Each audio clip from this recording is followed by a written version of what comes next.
when you know a big show, a big act is coming through, then you can maybe add something like that's refers to that or as themed around that for that week. So breaking it into months gives you enough flexibility to add things that are relevant or that are, in the news that can maybe help boost you.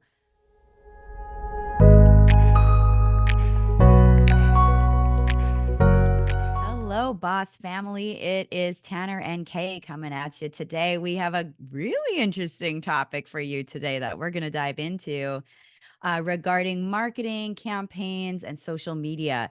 And that topic is themes. Think about the eclipse that just happened and how many businesses kind of got on the bandwagon and made a special or a post or something regarding the eclipse.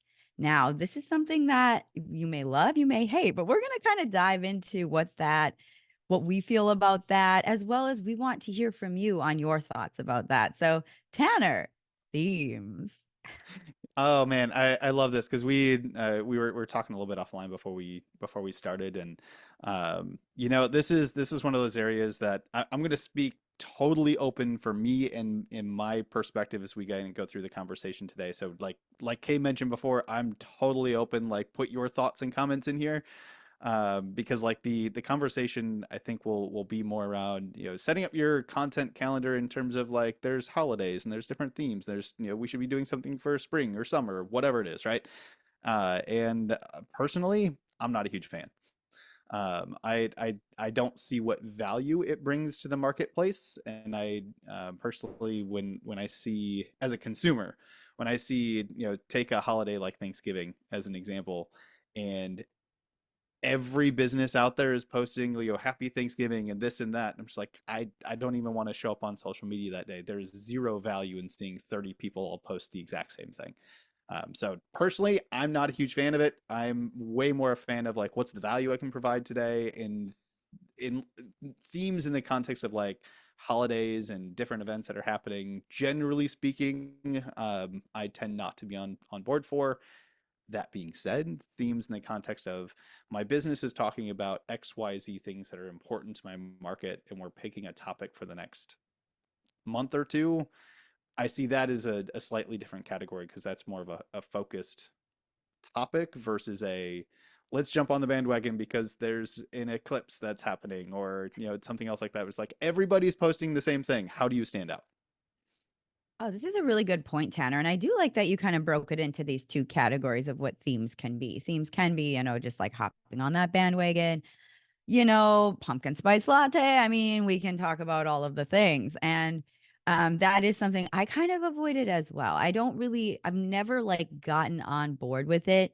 Usually I'm fumbling if I want to do it. I'm fumbling through and posting something just to post it. And then that to me really doesn't bring any value in. It doesn't bring any value to my viewers, my readers, whatever. And so I do kind of like I feel like I'm too busy to really focus on all these dates. But when you talk about theming a month around your content, I think that's a really great way to go because that creates consistency. And that ultimately is what's going to drive engagement, is creating a consistent cadence. So theming within your business, something to focus on and creating posts in alignment with that. I think that's much more valuable. I'd love to dive in. How can folks kind of focus on that rather than like scrambling to post, oh, there's an eclipse today, 15% off, blah, blah, blah at my store. Like let's dive into a maybe a healthier headspace for how to utilize a theme. Yeah. I think if we peel back the layers, like the focus is going to be what's the marketing plan.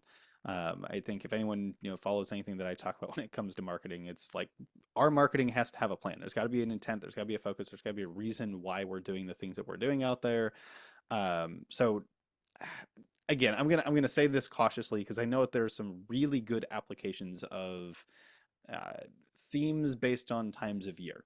And I say that because there are some businesses that can benefit from planning around those much more effectively than others. You think of quick service retail, quick service restaurant type stuff that can do a specialty drink for each month and that has a theme. That in itself can be a hook that brings people in, but usually that needs to be planned out. It's not like oh crap, it's the the end of the month I need to plan for next month. What's it going to be? It needs to be kind of more methodical and planned out so that you can actually drive some campaigns around it. And then having consistency can drive that repetitive behavior in the future.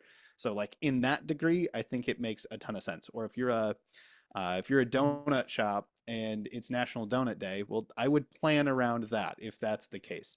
But if I'm a professional services company and it's National Donut Day, uh, unless you're really planning to do something major around giving away donuts and doing all this other stuff to get people into your location, like that requires more planning than just a hey, happy National Donut Day from your XYZ CPA firm.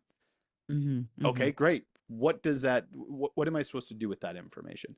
I think that the planning piece comes in really important to what's the core thing that you want to talk about. What's the core thing that provides value to your audience? Mhm. Like people aren't generally following you for um, knowledge of what's coming up on the calendar holiday wise, or spring, summer, whatever, if you're not in that industry. If that's not like your core Mhm. business, then that doesn't provide value to the audience. That's the way that I tend to see it. Um, so planning is probably the big piece. Like planning around what makes most sense and how do we drive that value, drive that conversation to things that actually matter to move them further down in the funnel for our business specifically. That's kind of the initial thought that I have. That makes a lot of sense, and that kind of gives folks the option to at least maybe get inspired by possible themes like the donut shop with the donut day thing, but also be intentional about, are you theming just a theme, just to hop on the bandwagon, or are you bringing that intentionality behind it? And so, that's where businesses can get really creative and think about, maybe you do sit down and have a planning meeting, go through the calendar of something, national day calendar, whatever it may be, and pick a few that may work, but also making the planning around it. And then being consistent through the months with the days, like the months that maybe don't have the themes that work for you, still create that engagement and create your own theme. And so, Tanner, what are some of your biggest like success stories or tips? I would say, let's go with tips on how to create consistency with your social media marketing. Ooh, this is a really good question. Looking out far enough is probably the first piece when it comes to planning effectively and creating consistency. I personally have found it very difficult to be consistent if I'm doing it day by day versus taking a look at not just the next week, but the next few weeks and the next month, saying here's the core things that I want to make sure that we touch on, and then we can backfill some of the other things based on kind of that generalized theme. Um, within we're in a very professional services, education, knowledge based type of a business personally. So picking some topics that we can teach on tends to be a good fit for us. Now, I recognize that's not the same for every business that may be listening to this later on, but just as tips and examples for us, I'll pick a specific topic. As an example, a lot of my consistency when it comes to the posting that I do, I usually have a topic for a week, and then I'll break that down into what are like 3 or 4 or 5 subtopics within there that I can talk a little bit about.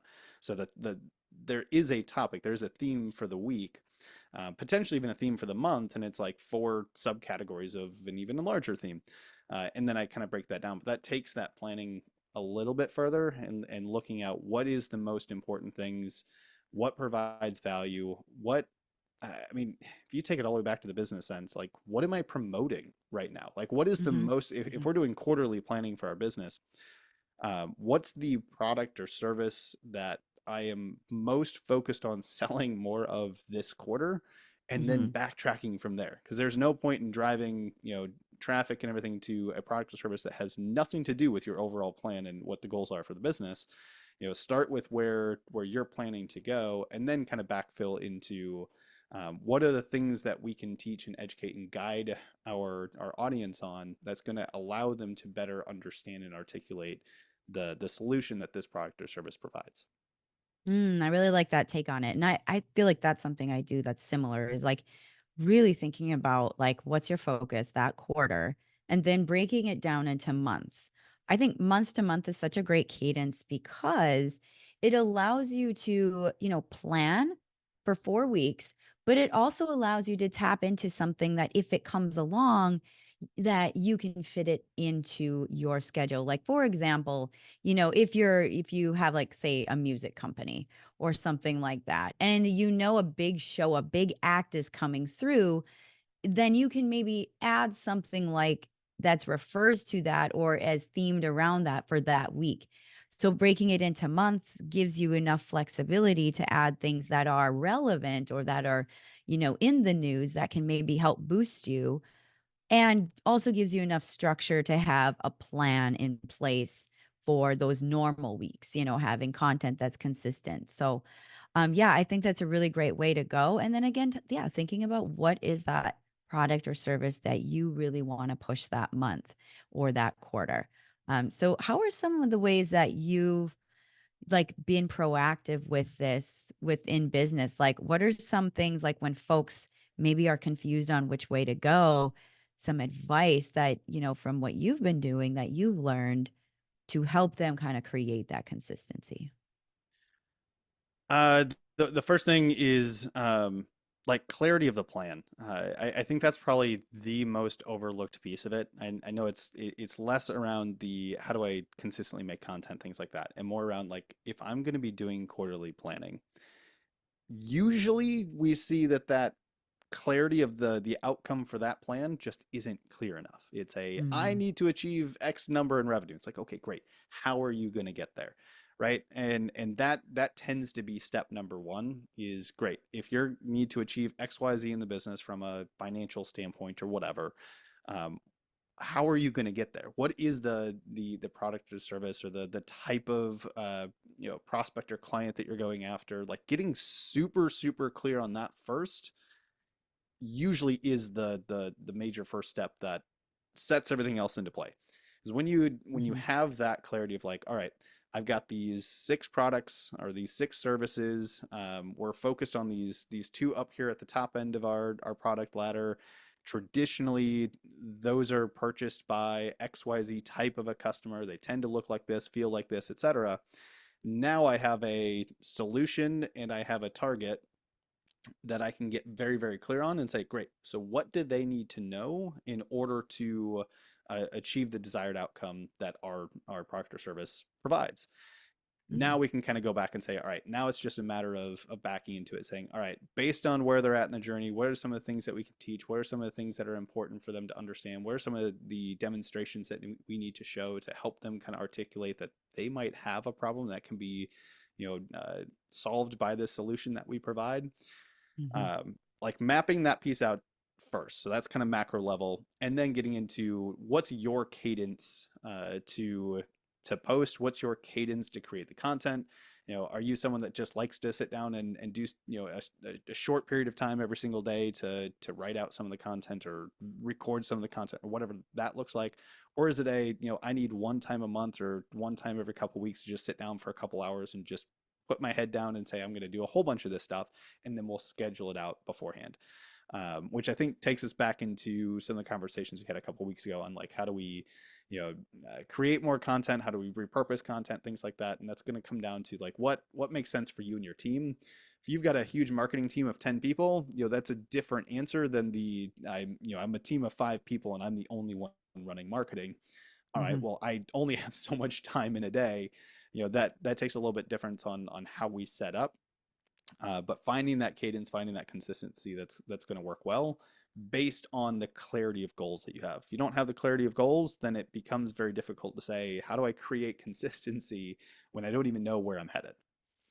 Oh, what you say makes a lot of sense, and it kinda brings me back I call it the cake analogy, and it's when you think about baking a cake, right? Your final product, baking the actual cake, takes a lot less time than the prep work, and sometimes it's like thinking about that for your business, utilizing the prep time to set yourself up for success with the long-term goals that you want to achieve with your social media marketing.